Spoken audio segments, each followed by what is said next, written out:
포기한 채 그냥 성경 한 권만 달랑 들고 산으로 올라갔습니다.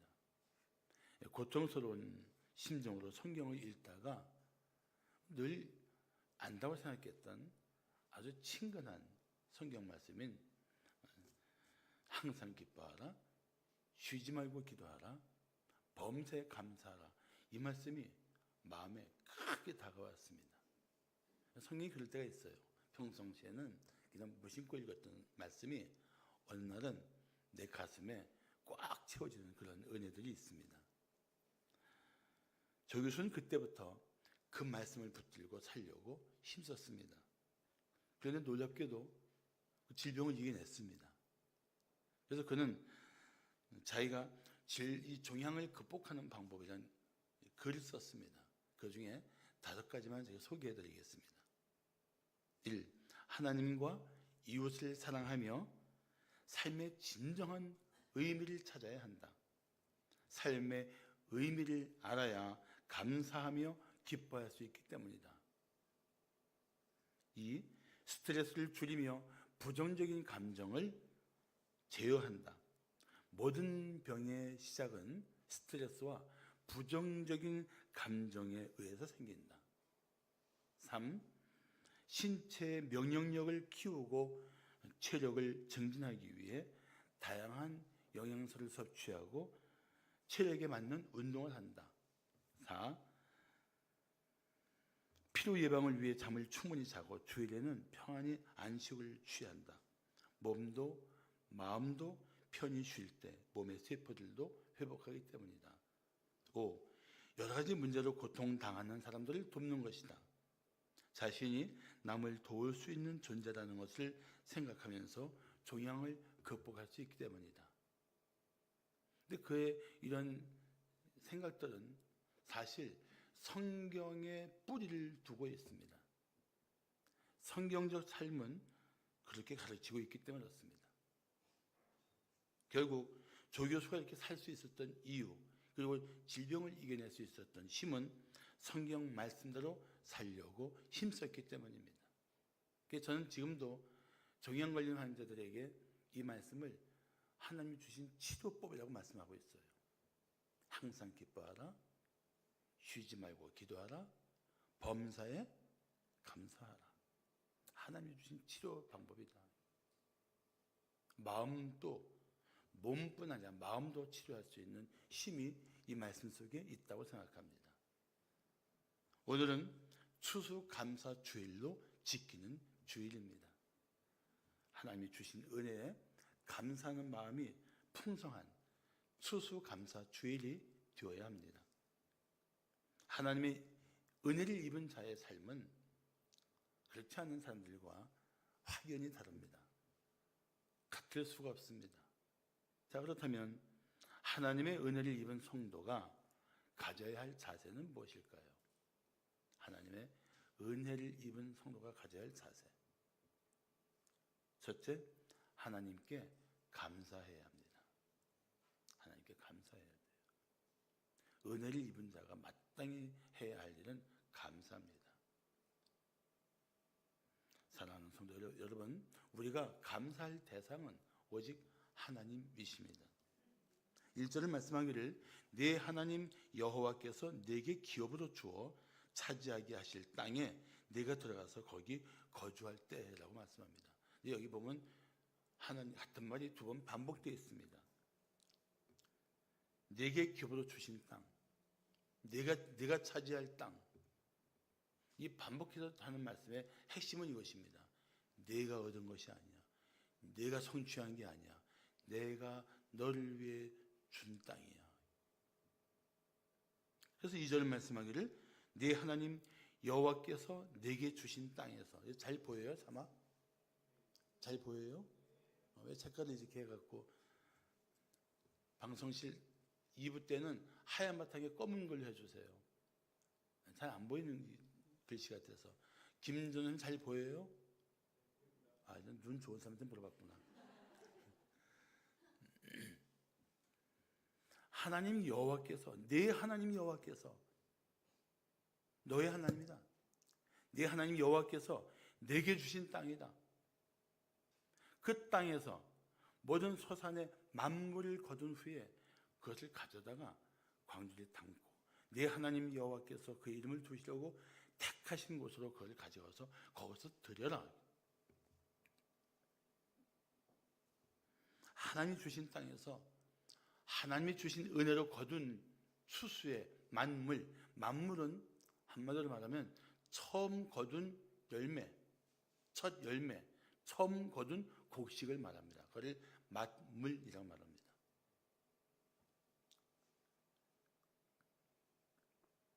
만물을 드리는 것은 하나님의 소유권을 인정하는 것일 뿐만 아니라 이 모든 것을 주신 분이 하나님이라는 사실을 인정하는 신앙적인 자세입니다.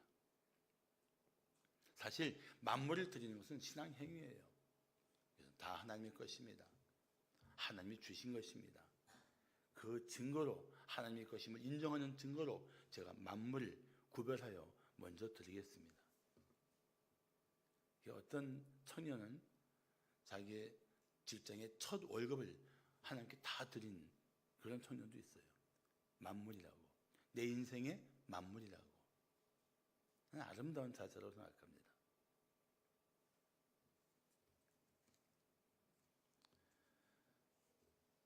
그런데 오늘 본문에는 이렇게 하나님께서 행하신 일들에 대해서 감사할 수밖에 없는, 아니 감사하지 않고는 견딜 수 없는 이유들을 3절부터 계속해서 말씀해 주고 있어요. 자, 3절을 보십시오. 내가 여호와께서 우리에게 주시겠다고 우리 조상들에게 맹세하신 땅에 이르렀나이다. 주시겠다고 약속하시고 주셨다는 뜻이에요. 무슨 말씀입니까? 약속하신 대로 내 삶에 이루신 하나님, 약속하시고 내 삶에 그 뜻을 이루신 하나님, 신실하신 하나님, 그분께 감사하고 있는 것입니다. 또 5절을 보시면 애굽에 내려가 거기에서 소수로 거류하였더니 거기에서 크고 강하고 번성한 민족이 되었다. 소수가 내려갔는데 그곳에서 크고 강하고 번성한 민족이 되었다. 하나님이 어떤 은혜로 그들을 창대케 하셨는가를 기억하고 감사하고 있는 것입니다. 한번 지난 날을 생각해 보십시오. 그리고 오늘의 삶을 살펴보십시오. 하나님의 은혜가 아니면 당신의 삶을 어떻게 설명할 수 있습니까? 내 지난 날들을 생각하면 오늘의 이 은혜가, 이 삶이 하나님의 은혜가 아니라고 어떻게 말할 수 있습니까? 감사해야죠. 감사해야죠. 더군다나 과거에 겪었던 끔찍한 고통에서 우리를 건져주신 은혜는 얼마나 큽니까? 자, 6절과 7절을 보십시오. 애굽 사람이 우리를 학대하며 우리를 괴롭히며 우리에게 중노동을 시키므로 우리가 우리 조상의 하나님 여호와께 부르짖었더니 여호와께서 우리 음성을 들으시고 우리의 고통과 신고와 압제를 보시고, 고통 가운데 부르짖을 때 들어주신 하나님, 그리고 고통과 신고와 압제, 이거는 정신과 육체가 다 힘겨웠다는 사실을 거듭해서 말해줌으로써 얼마나 힘들었는지, 얼마나 고통스러웠는지, 얼마나 절망스러운지를 말씀해주고 있는 거예요. 그런 가운데서 우리를 건지셔서 오늘 이곳에 이르게 하셨다. 얼마나 감사해요. 그 순간은 죽을 것 같았는데, 너무 힘들어서 포기하고 싶었는데, 그때 나의 부르짖음을 들으시고 그 상황에서 건져주신 그 은혜로 오늘을 살고 있다는 것을 깨닫는다면 어떻게 감사하지 않을 수 있겠냐는 것입니다. 감사해야죠. 내 모든 것을 드려 감사해야죠. 그리고 얼마나 크신 능력으로 우리를 도우셨습니까? 8절을 보시면 여호와께서 강한 손과 편팔과 큰 위엄과 이적과 기사로 우리를 애굽에서 인도하여 내셨다. 이 강한 손과 편팔은 하나님의 크신 능력, 전능하심을 드러내주는 표현 방법입니다. 정말 상상치 못한 그분의 크신 힘으로, 큰 권세로 우리를 건져주셨다. 교회를 생각해 보세요. 여러분, 한 분의 한 분의 삶 속에 그렇게 행하셨던 주님의 손길을 생각해 보세요. 정말 감사하지 않고는 견딜 수 없는 심정으로 오늘 우리는 하나님께 예배해야 마땅합니다. 그 은혜 앞에 우리는 덩실덩실 춤추며 감사해야 합니다. 그냥 그 감사가 너무 넘쳐서 주체할 수 없는 심정으로 하나님께 감사해야 마땅합니다.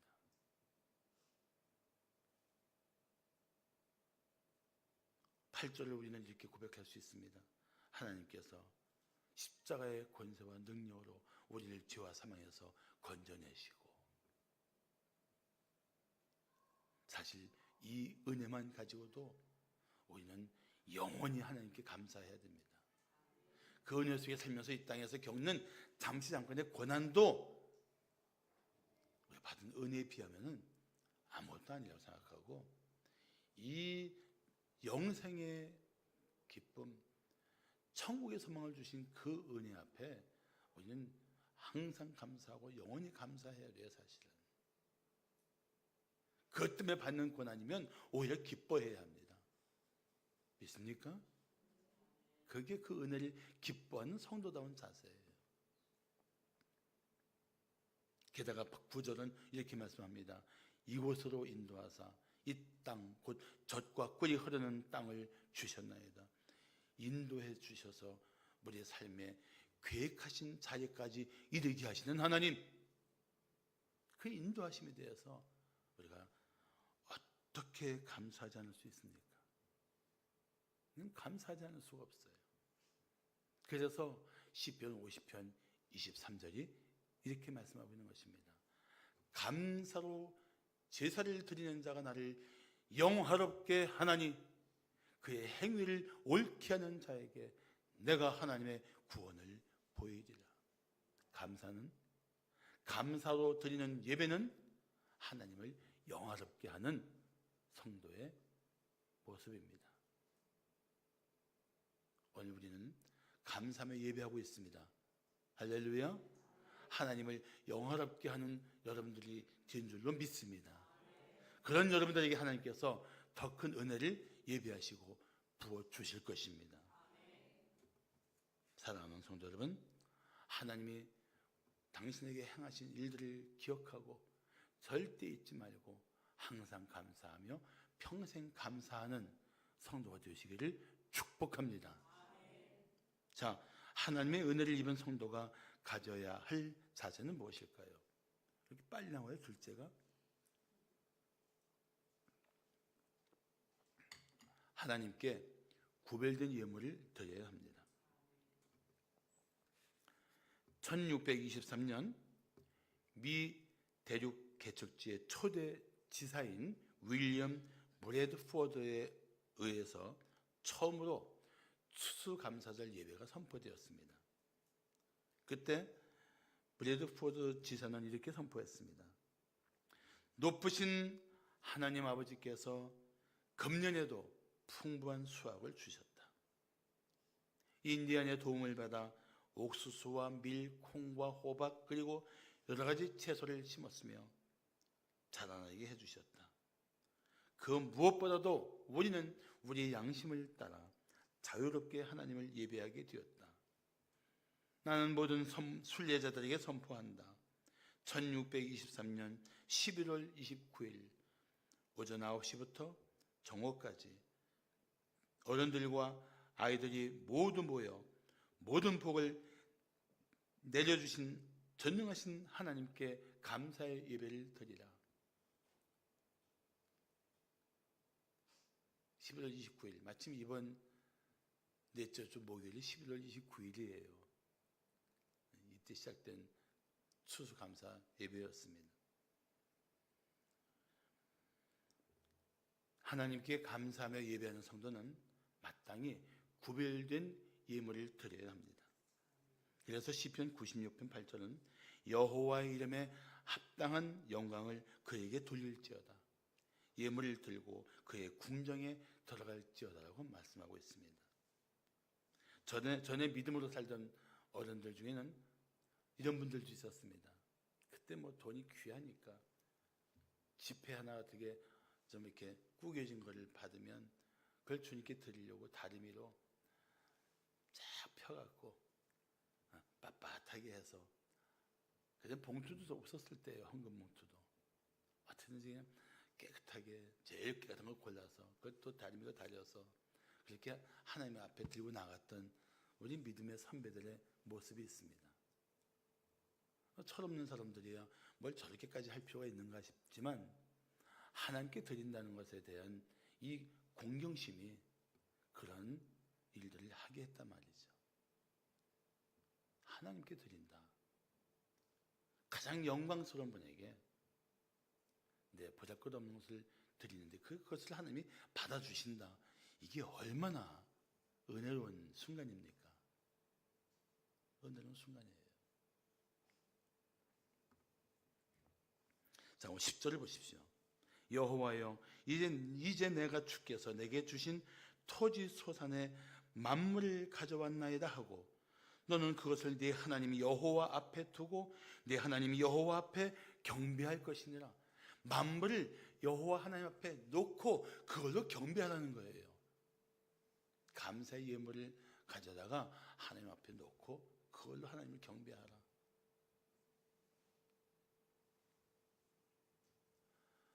아마 수요일날 오셨던 분들, 금요일날 새벽에 오셨던 분들은 아니 하루 이틀 사이에 뭐가 이렇게 많이 바뀌었어 싶은 생각이 들 겁니다. 제 등이 바뀌었어요. 앞에 그 막 밑에 들고 일어난 엉망이었던 11년 된 낡은 나무 성찬상이 바뀌고 크리스탈이 왔어요. 바뀌었죠. 이제서야 오 바뀌었구나 하는 분이 있는데 여러분의 무심함이 하늘을 찌르고 있습니다. 바뀌었어요. 아름다운 꽃꽂이, 여러분들이 목장별로 준비해놓은 아름다운 추수감사의 예물들, 그리고 어제 바나바 목장에서 천정 뚫어진 거 조용기 집사랑 다 깨끗이 해서 천정에 구멍 뚫린 게 5개 있었는데 다 사라졌어요. 그것도 몰랐죠, 뚫렸는지도. 여러분들 저만 집중해서 그래요. 그건 좋은 거예요.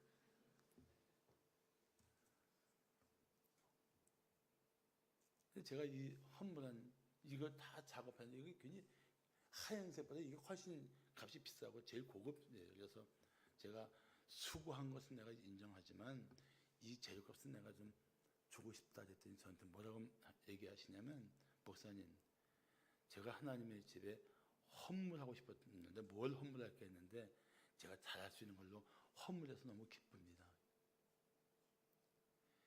여러분, 이런 마음이 하나님을 영화롭게 하는 마음인 줄로 믿습니다. 이게 그 은혜에 감사하는 마음인 줄로 믿습니다. 이 감사 때문에 주체할 수 없어서 내가 하나님의 이 은혜 앞에 무엇을 드리고 무엇을 할고 이 마음이 있어야 돼요. 그게 은혜를 입은 자의 자세죠. 할렐루야. 그 은혜를 입은 자세예요. 사랑하는 성도 여러분, 예배의 정신은 드림에 있습니다. 예물만 드리는 게 아니라 자신을 드려야 돼요. 그런 이유로 고린도후서 8장 5절은 말씀하기를 우리가 바라던 것뿐 아니라 그들이 먼저 자신을 주께 드리고 또 하나님의 뜻을 따라 우리에게 물질을 주었도다, 이런 뜻이에요.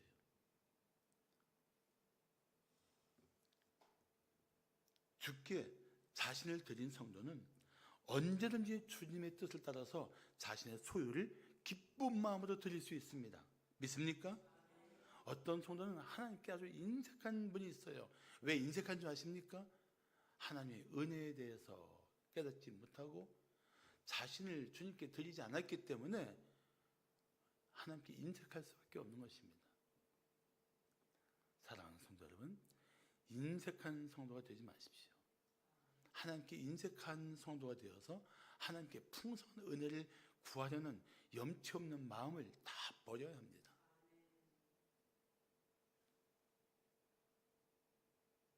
로마서 12장 2절 1절을 말씀하기를 그러므로 형제들아 내가 하나님의 모든 자비하심으로 너희를 권하노니 너희 몸을 하나님이 기뻐하시는 거룩한 산 제물로 드리라. 이는 너희가 드릴 영적 예배니라. 영적 예배인데 몸을 드리라는 거예요. 누구의 몸을?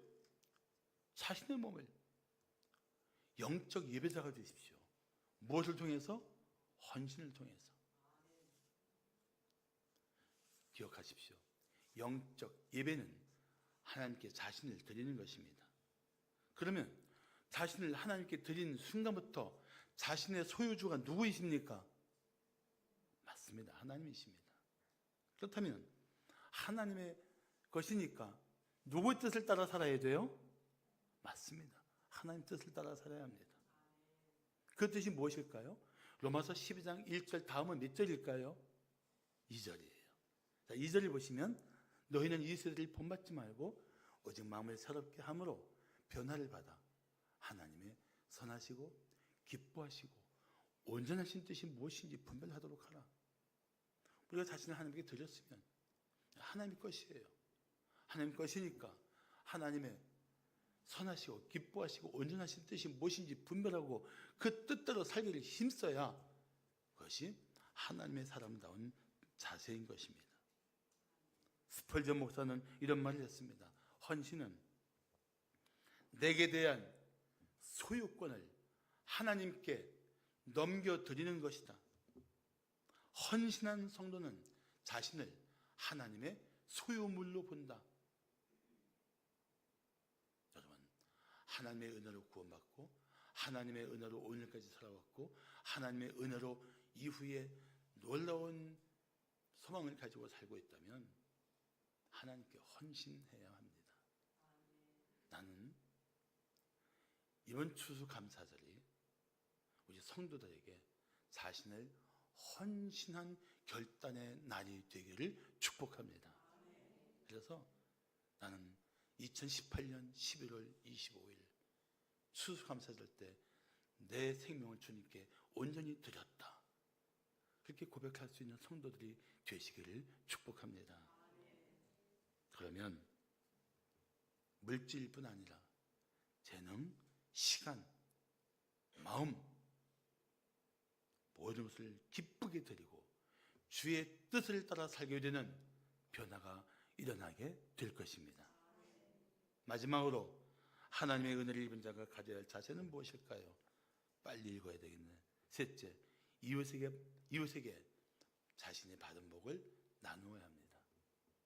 그래서 간단하게 표현한다면 추수감사절에 은혜를 입은 성도들에게는 세 가지 특징이 있어야 돼요. 감사, 헌신, 나눔. 따라합시다. 하나님의 은혜를 받은 성도는 세 가지를 실천해야 합니다. 감사, 헌신, 나눔. 옆에 분들에게 우리 그렇게 삽시다. 한번 인사하겠습니다. 시작.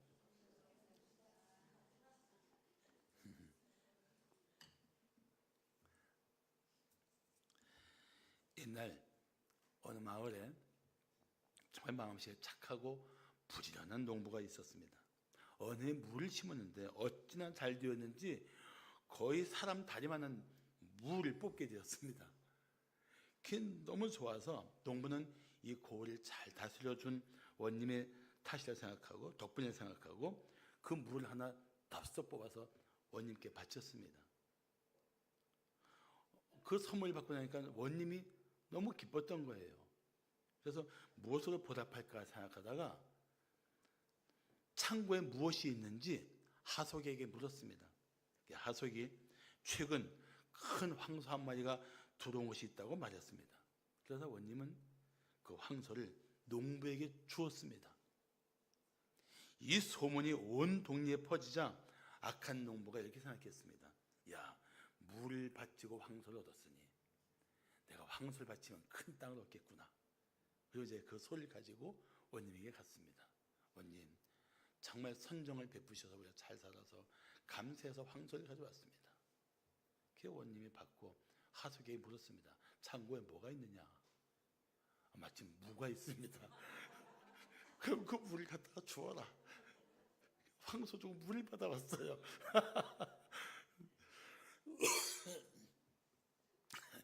욕심을 부리고 뭔가 기대하고 드리는 게 아니라 그냥 감사해서, 그냥 하나님이 감사해서, 그 은혜 너무 감사해서 드릴 줄 알아야 합니다.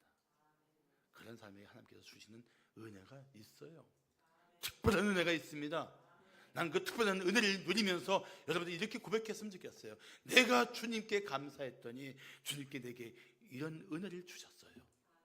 그런데 그 은혜가 자신만을 위한 은혜가 되면은 하나님이 아마 좀 섭섭해 하실 거예요. 예배 정신이 드림에 있다면 예배자의 삶은 나눔에 있어야 합니다. 나눔. 자기 욕심을 부리는 자는 탐욕에 빠진 채 자신만 생각합니다. 그러나 하나님의 은혜를 입은 성도라면 이웃에게 나누는 삶을 살아야 합니다. 사실 이번 건축하는 과정에서 저는 우리 성도들의 그 힘에 지날 정도의 큰 헌신을 보았습니다. 그런데 잊지 말아야 할 것이 있습니다. 우리뿐만이 아니라 우리 교회를 사랑하는 다른 교회 성도들이 우리 교회에 보낸 헌금과 헌물도 제법 많습니다. 저는 이것을 사랑의 빚진 상태라고 말하고 싶습니다. 사랑의 빚진 상태. 사랑의 빚진 교회는 어떻게 해야 합니까? 이제는 나누는 교회가 되어야 합니다. 사랑으로 나누는 교회가 되어야 돼요. 성도들도 받은 은혜를 기억하며 나누는 삶을 살아야 합니다. 자, 11절 한번 다 같이 봉독할까요? 11절 시작.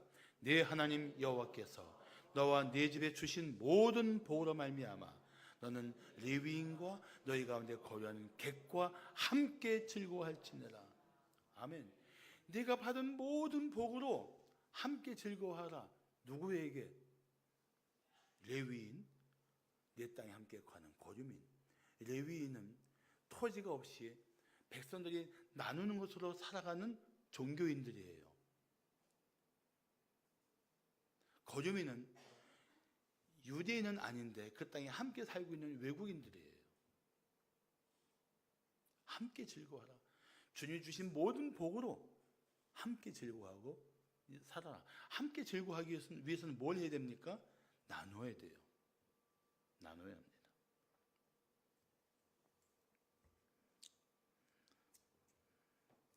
하나님은 하나님이 주신 복으로 자신만 잘 살려는 태도는 성도답지 못한 태도라고 말씀하고 있습니다. 함께 즐거워해야 할 이웃들을 돌아보라고 말씀하고 계십니다. 그런데 우리는 아직도 나눌 형편이 안 된다고 생각하기 쉽습니다. 사랑하는 성도 여러분, 지금 받은 것이 하나님의 은혜라고 생각한다면 이제는 나눌 수 있는 성도가 되어야 합니다. 그래서 리더십의 대가인 존 맥스웰은 이런 말을 했습니다. 당신이 좀 더 베푸는 사람이 되고 싶다면 소득이 더 늘어나길 바라지 말고 당신의 마음을 바꾸라. 내가 더 생기면 나눈다고 말하지 말고 마음을 바꾸면 나눌 수 있는 것이 당신에게 있다는 사실을 알게 된다는 것입니다.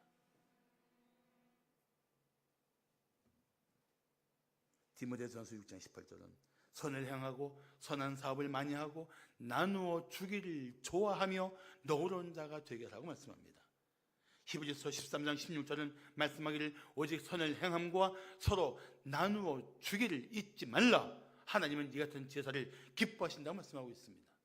잠언 11장 24절은 말씀하기를 흩어 구제하여 또 더욱 부하게 되는 일이 있나니 과도히 아껴도 가난하게 될 뿐이니라. 성령은, 아니 하나님은 우리가 받은 복으로 나누기를 원하십니다. 나누라고 말씀하십니다. 나눌 수 있는 성도가 되어야 합니다. 무엇을 가지고? 하나님이 주신 모든 복을 가지고 나누며 살아야 합니다. 그것이 은혜 받은 성도가 살아야 할 길입니다. 그게 은혜 받은 성도가 해야 할 일입니다. 누가 했는지 몰라도 제 메모에 이런 글이 있었습니다. 재물이 하늘에 오를 수 없지만 땅에서 그 재물로 하늘의 일을 할 수 있다. 그렇습니다. 천국에 가져갈 수 없는 재물이지만 그 재물로 나누는 순간 당신은 하나님의 일을 하며 하나님의 기쁨을 나누는 축복의 통로가 될 것입니다.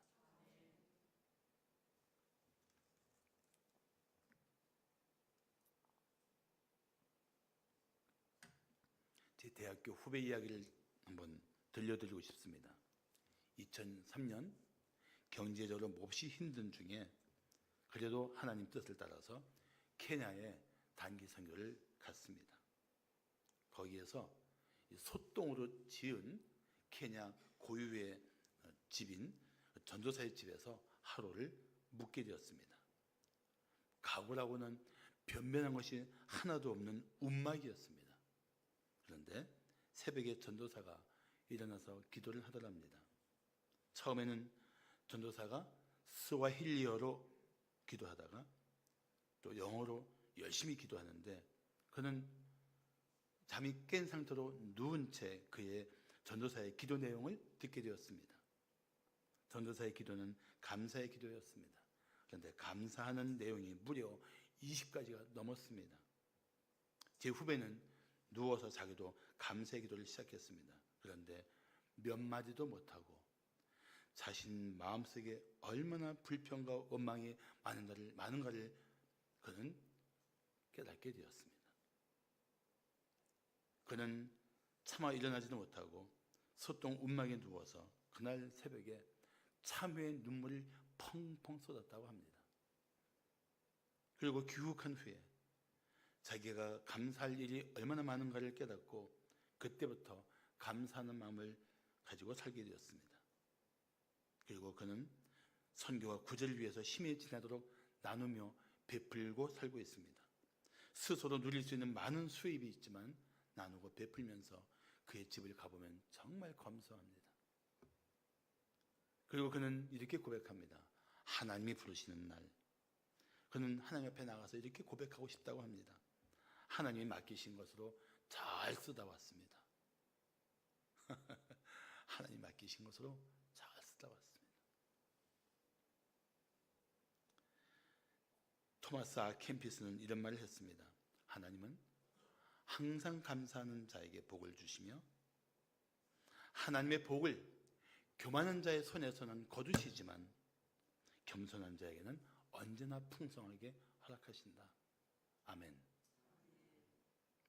사랑하는 성도 여러분, 금년 추수감사절은 하나님의 은혜를 입은 성도로서 어떻게 살 것인지를 결단하는 여러분 생애의 전환점이 될 만한 때가 되기를 축복합니다. 오늘 결단하십시오. 그리고 오늘부터 실천하십시오. 기도하겠습니다.